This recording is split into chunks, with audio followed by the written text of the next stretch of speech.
అందరికీ నమస్కారం. ఈరోజు కథ హిట్లర్ ఎపిసోడ్ 178 షాక్ రెడీ. ఇక స్టోరీలోకి వెళ్తే గార్డెన్లో రోజెస్ వైపు చూస్తూ కూర్చున్న ఆమెకు విరాట్ మాటలు గుర్తుకు రావడంతో వాటి వైపు బాధగా చూస్తున్న హాస్ని దగ్గరికి సరిత వస్తుంది. ఇద్దరు మాట్లాడుకుంటున్న సమయంలోనే అనసూయ కార్ ప్యాలెస్లోకి వస్తుంది. కార్ దిగిన అనసూయ గార్డెన్లో ఉన్న హాస్ని వైపు చూస్తూనే లోపలికి నడిచింది. దాంతో మౌనంగా ఆమెను అనుసరించింది హాస్ని. మాట్లాడకుండా లోపలికి వెళ్ళి సోఫాలో కూర్చుంది. ఎదురుగా తనున్నా కూడా ఒక్క మాట కూడా మాట్లాడకుండా సైలెంట్గా కూర్చున్న ఆమెను చూసి అనసూయకు నవ్వు వచ్చింది. బిడ్డను పోగొట్టుకున్నానని బాధపడుతున్నావా హాస్ని? ఇది సరిపోదు, నువ్వు ఇంకా బాధపడాలి. అలా బాధపడేలా నేను చేస్తాను అని కసిగా అనుకుంది. కానీ అది పైకి కనిపించకుండా జాగ్రత్త పడుతూ బయట మంచులో కూర్చొని, ఏం చేస్తున్నావు? నీ హెల్త్ విషయంలో కొంచెమైనా జాగ్రత్త లేకపోతే ఎలా అని తమ వైపు వస్తున్న సరితను గమనిస్తూ టాపిక్ స్టార్ట్ చేసింది. ఆ మాటకు ఆమె వైపు ముభావంగా చూస్తూ, రక్తం రుచి మరిగిన చిరుతపులి సాధు జంతువులా మాట్లాడుతూ ఉంటే వింతగా ఉంది. నా ఆరోగ్యం గురించి కన్సర్న్ మీకెప్పటి నుండి అత్తయ్య? నేను బాధపడటమే కదా మీకు కావాల్సింది. ఇక ఈ నటన ఎందుకు? ఎవరికోసం ఇదంతా అని సీరియస్గా అడుగుతున్న హాస్నికి అక్కడికొచ్చిన సరితను చూడటంతోనే అనసూయ జాలి వెనుక ఉన్న కారణం అర్థమై ఆమె వైపు అసహ్యంగా చూసింది. ఆమె చూపును గమనించి పొగరుగా నవ్వుకుంటూ సరితతో, నా కొడుకు నిన్ను నమ్మి కోడలి బాధ్యత నీకు అప్పగిస్తే ఇదేనా నువ్వు చేసే పద్ధతి? కడుపులో ఉన్న అమ్మాయికి నీ అజాగ్రత్త వల్లే అపోషణ అయిపోయింది. ఇప్పుడేమో మంచులో కూర్చొని ఆరోగ్యం పాడు చేసుకుంటోంది. చూసుకునే బాధ్యత నీకు లేదా అని కోపంగా అడిగింది. నన్ను క్షమించండి మేడం, ఇంకెప్పుడు ఇలాంటి పొరపాటు జరగకుండా చూసుకుంటాను అని తల వంచుకొని చెప్పింది సరిత. అలా చెప్తున్నప్పుడు బాధగా ఉన్న ఆమె ముఖం చూసిన హాస్నికి బాధగా అనిపించింది. చేసింది అంతా ఈమె చేసి ఇప్పుడేమో అమాయకురాలైన సరిత మీద కోప్పడుతుంది.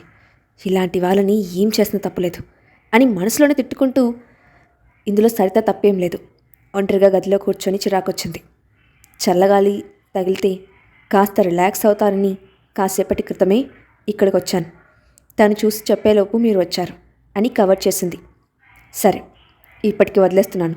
నెక్స్ట్ టైం ఇది కనుక రిపీట్ అయితే నిన్ను జాబ్లో నుండి తీసేస్తాను, గుర్తుపెట్టుకో అని వార్నింగ్ ఇచ్చి ఆమె ఇచ్చిన టీ తాగటంలో బిజీ అయిపోయింది అనసూయ. ఎంతైనా ఆమె తమ యజమాని తల్లి కాబట్టి ఎదిరించే ధైర్యం చేయలేక సైలెంట్గా పక్కకు వెళ్ళిపోయింది సరిత. కాసేపటికి హాల్ మొత్తం కళ్ళతో స్కాన్ చేసిన అనసూయకు వర్కర్స్ అందరూ కాస్త దూరంలో ఎవరి పని వాళ్ళు చేసుకుంటూ కనిపించారు. అదే అదునుగా భావించిన అనసూయ, మొత్తానికి చెప్పిన పని చేసి నీ భర్తకు కుటుంబం ఉండేలా చేశావు. నీ ప్రేమను మెచ్చుకోకుండా ఉండలేకపోతున్నాను హాస్ని. ఎప్పుడో పోయిన పిల్లల గురించి ఆలోచించకుండా నీ ఆరోగ్యం మీద దృష్టి పెట్టు. చూడ్డానికి చాలా వీక్గా ఉన్నావు. ముఖ్యంగా నేను చేసిన పని విరాట్కి ఎప్పటికీ తెలియకూడదు అని ఒక్క నిమిషం ఆమె కళ్ళల్లోకి సూటుగా చూస్తూ, నువ్వు చెప్పవులే, ఆ విషయం నాకు బాగా తెలుసు అని నవ్వుకుంటూ అక్కడి నుండి బయటికి నడిచింది. వెళ్తున్న ఆమె వైపు అసహ్యంగా చూస్తూ, ఇంకా ఎన్ని చేస్తారో చేయండి, అన్నిటికీ కలిపి ఒకేసారి శిక్ష పడుతుంది. చేసిన తప్పుని సరిదిద్దుకునే అవకాశం లేక ఒంటరిగా కుళ్ళి ఏడ్చే రోజు వస్తుంది. అప్పుడు కానీ మీ కళ్ళకి కమ్మిన అహంకారం అనే పొరలు విడవవు అని బాధగా అనుకుంది హాస్ని.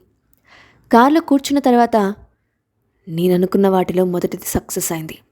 ఇక ఆ దరిద్రాన్ని విరాట్ నుండి దూరం చేయడమే తరువాయి. అది కూడా తొందరలోనే జరుగుతుంది. నేను వేసే ఎత్తుగడలు పావుగా మారడం తప్ప నీకు మరో ఆప్షన్ లేదు. మరోసారి బాధపడడానికి సిద్ధంగా ఉండు హాస్ని అని రాక్షసంగా నవ్వుకుంది అనసూయ. కొద్దిసేపటి తర్వాత గదిలోకి వెళ్ళిన ఆమెకు కీర్తి నుండి కాల్ రావడంతో అటెండ్ చేసింది. హాయ్ బేబీ, ఎలా ఉన్నావు? నీ ఆరోగ్యం ఎలా ఉంది? నిన్ను చూసి చాలా రోజులైంది కదా, రేపు నిన్నే కలుద్దామని అనుకుంటున్నాను. నీకేం ప్రాబ్లం లేదు కదా అని అడిగింది కీర్తి. ఆ మాటలకి కాసేపు సైలెంట్ అయిన హాస్ని బలవంతంగా తన బాధను కంట్రోల్ చేసుకొని, నీకు అభ్యంతరం లేకపోతే కొన్ని రోజుల తర్వాత వస్తావా అని అడిగింది. అయితే ఆమె మాటలు బాధగా వినిపిస్తూ ఉంటే, నువ్వు బాగానే ఉన్నావా? నీ వాయిస్ ఎందుకలా ఉంది అని అనుమానం వ్యక్తం చేసింది కీర్తి. ఆ ప్రశ్నకు ఏమని సమాధానం చెప్పాలో తెలియక మౌనంగా ఉంది హాస్ని. అది గమనించిన కీర్తి మనసులో అనుమానం మరింత బలమయ్యింది. నిజం చెప్పు బేబీ, ఏమైనా ప్రాబ్లం ఉందా? నాకెందుకో నీ గురించి కంగారుగా ఉంది. ఇప్పుడే బయలుదేరి ప్యాలెస్కి వస్తాను అని వేగంగా చెప్పి కాల్ కట్ చేయబోయిన కీర్తి ఆమె మాటలు విని ఆగిపోయింది. ప్లీజ్ బేబీ, ఇప్పుడు రావద్దు. నేను బాగానే ఉన్నాను. కొంచెం హెల్త్ బాగలేదు అంతే. నువ్వు అనవసరంగా కంగారు పడకు అని చెప్పింది హాస్ని. నేను నీ ఫ్రెండ్నే. నువ్వు ఎప్పుడు ఎలా ఉంటావో నాకు తెలియదా? ఏదో విషయంగా నువ్వు బాధపడుతున్నావు. అదేంటో చెప్తావా, లేక విరాట్ గారిని అడగమంటావా అని సూటిగాడికి ఎందుకు ఎత్తి. ఆమె మాటల్లో హాస్నికి అప్పటి వరకు ఉగ్గు పట్టుకున్న బాధకు బయటికి రావడంతో వెక్కి వెక్కి ఏడుస్తూ, నాకు అపార్షన్ అయిపోయింది కీర్తి. నా బేబీ నన్ను వదిలి దూరం అయిపోయింది అని చెప్పింది హాస్ని. ఆ మాటకి షాక్ అవుతూ, నువ్వు చెప్పింది నిజమేనా? ఇదంతా ఎప్పుడు జరిగింది అని కంగారుగా అడిగిన ఆమెకు, వారం క్రితమే జరిగింది అని బదులిచ్చింది. కాసేపటికి షాక్ నుండి తేరుకున్న కీర్తి, నేను ఏమని కన్సోల్ చేయాలో అర్థం కావట్లేదు. జరిగిన విషయానికి బాధగా ఉంటుందని తెలుసు, కానీ నెమ్మదిగా మర్చిపోవడానికి ప్రయత్నం చెయ్యి. నీ వయసు ఇంకా చిన్నదే కాబట్టి ఇప్పుడు కాకపోతే మరొక సంవత్సరం, ఆ తర్వాతైనా పిల్లల్ని కంటాం. దాని గురించి ఎక్కువగా ఆలోచించి ఆరోగ్యం పాడు చేసుకోకు అని అనునయంగా చెప్పింది. ఆ తర్వాత నెమ్మదిగా టాపిక్ను వేరే విషయాలకు మళ్లించి ఆమెను డైవర్ట్ చేసి కాల్ కట్ చేసిన కీర్తి ఆలోచనలో పడిపోయింది. అబార్షన్ న్యాచురల్గా జరిగిందా, లేక ఎవరైనా ప్లాన్ చేసి జరిగేలా చేశారా? ఎలాంటి ప్రాబ్లం లేదని డాక్టర్ చెప్పిన తర్వాత ఇలా జరిగిందంటే ఎందుకో అనుమానంగా ఉంది. పైగా హాస్ని మాటలు చూస్తూ ఉంటే పూర్తి నిజం చెప్పలేదని అనిపిస్తోంది. కంచకోట లాంటి విరాట్ గారి సామ్రాజ్యంలోకి ఆయన కళ్ళు కప్పి ఇదంతా చేయడం సాధ్యమేనా? చేసినా ఇది బయట వాళ్ళ పని మాత్రం కాదు, చివరో దగ్గర వాళ్ళే చేశారు. ఎలా తెలుసుకోవడం అని ఆలోచనలో పడింది. ఒకరోజు రాత్రి డిన్నర్ చేస్తున్న విరాట్ దగ్గరికి వచ్చిన సూరజ్, సార్, మీతో ఒక విషయం మాట్లాడాలి అని వినయంగా చెప్పాడు. చెప్పు అని అతనితో అనగా, మేడం రెగ్యులర్గా తినే ఫుడ్ ఐటమ్స్ అన్నీ చెక్ చేయించాను. ఎందులోనూ ప్రాబ్లం ఉన్నట్లు తెలియలేదు. అలాగే ప్యాలెస్లో ఉన్న వర్కర్స్, స్టాఫ్, మేడం కోసం ఇక్కడ ఉంచిన డాక్టర్ అందరినీ ఎంక్వైరీ చేశాను. అప్పుడు ఒక విషయం తెలిసింది అని ఒక నిమిషం ఆగి విరాట్ కళ్ళల్లోకి చూశాడు. దాంతో మ్యాటర్ సీరియస్ అని అర్థమైన విరాట్ అలర్ట్ అవుతూ అతని వైపు చెప్పమన్నట్టు చూశాడు.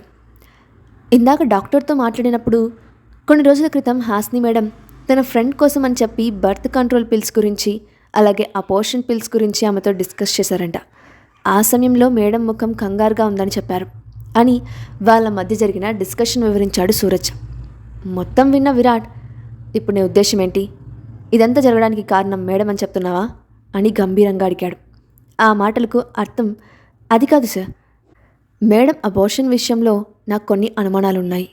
ఈ మధ్య రోజుల్లో ప్యాలెస్కి అనసూయ మేడం, కావ్య మేడం తప్ప బయట వాళ్ళు ఎవరూ రాలేదు.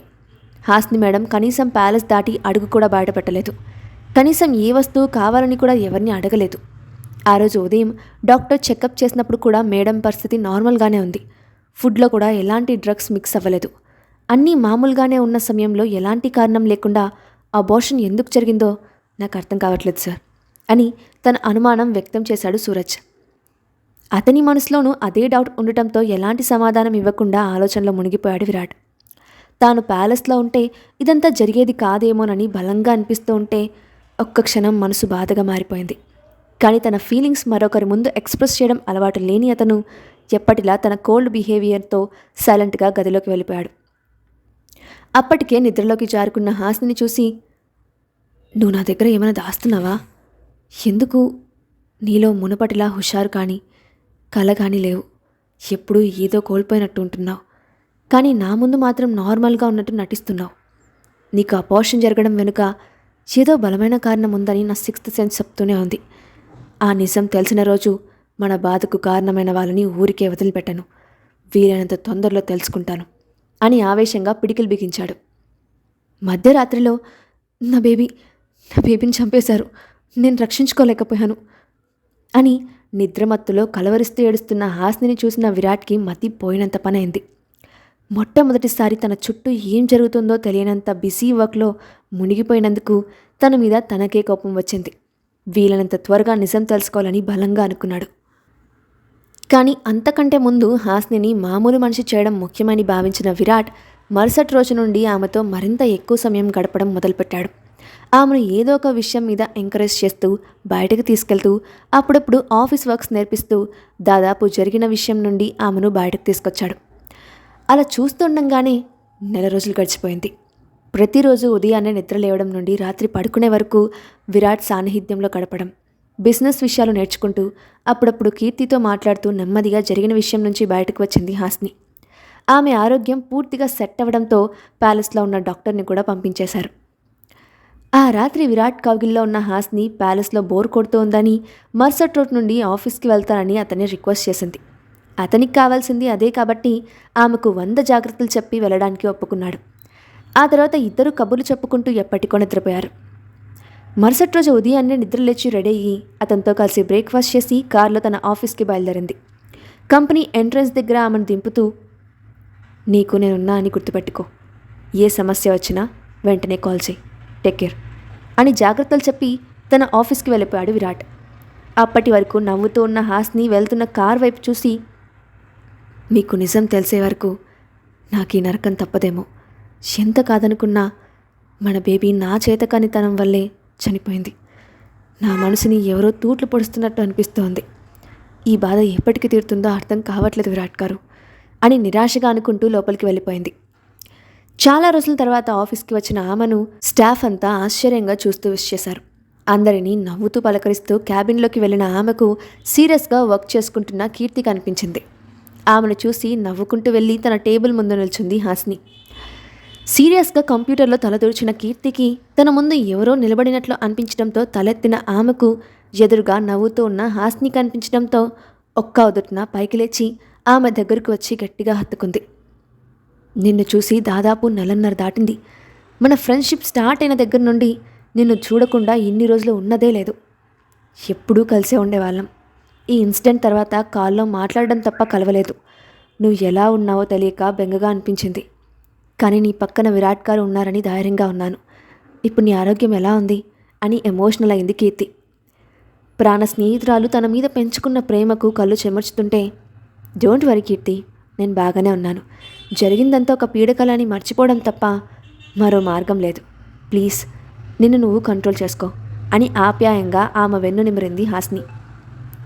కాసేపటికి నార్మల్ అయిన కీర్తి, జరిగిపోయిన విషయాన్ని గుర్తు చేసి నిన్ను బాధపెట్టినందుకు ఐఎమ్ సారీ బేబీ. ఎందుకో నీ మొహం చూడగానే ఎమోషనల్ అయిపోయాను. నిగనిగలాడే మామిడి పండులా ఉండే నీ మొహం చీకేసిన తాటి టెంకాయలా అయిపోతే బాధగా అనిపించింది. పోనీలే, ఇప్పటికైనా తమరికి సైట్ కొట్టే ఫ్యాన్స్ తగ్గుతారు. విరాట్ గారికి కాస్త రిలీఫ్ అనిపిస్తుంది అని అల్లరిగా నవ్వింది. ఆమె తనను డైవర్ట్ చేయడానికి ప్రయత్నిస్తూ ఉందని అర్థమైన హాస్ని ఏమాత్రం తగ్గకుండా, నాది తాటి టెంకాకుల ముఖం అంటావా? నీది ఎండిపోయిన ఎండుచేప ముఖం. మనది ఎవర్ గ్రీన్ గ్లామరే. సునామీలు భూకంపాలు కట్టుకొని వచ్చినా కూడా మన ఫేస్ వాల్యూని ఏమాత్రం తగ్గించలేవు. బోర్న్ విత్ బ్యూటీ అమ్మా అని తిప్పుకుంటూ చెప్పింది.